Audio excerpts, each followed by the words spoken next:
Сәлем баршаңызға, сіздерге корндоктың оңай рецептісін ұсынатын боламын. Менімен бірге соңына дейін қараңыздар. Ең алдымен жылы сүтімізді ыдысымызға құямыз.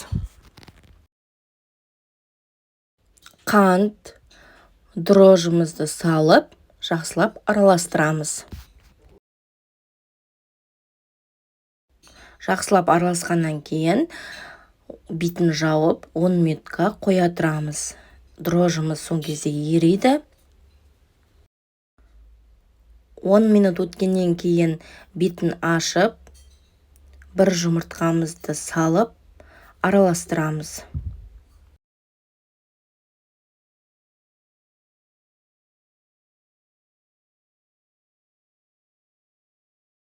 Өлшенген ұнымызды үстіне салып, біріккенше араластырамыз.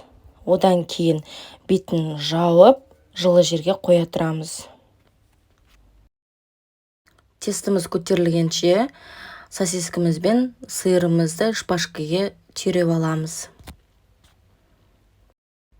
Тестіміз дайын болғаннан кейін осылай шпажканың көмегімен батырып, одан кейін панировочный сухариге батырып, қыздырылып тұрған майымызға қуырамыз.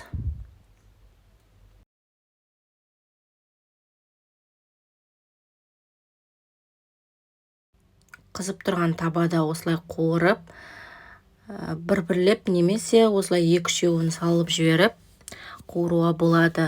Дайын болды. Сіздер де жасап көріңіздер. Сиыры еріп, өте дәмді болып шықты. Менің балаларыма ұнады. Сіздер де жасап көріңіздер. Ас болсын, сау болыңыздар.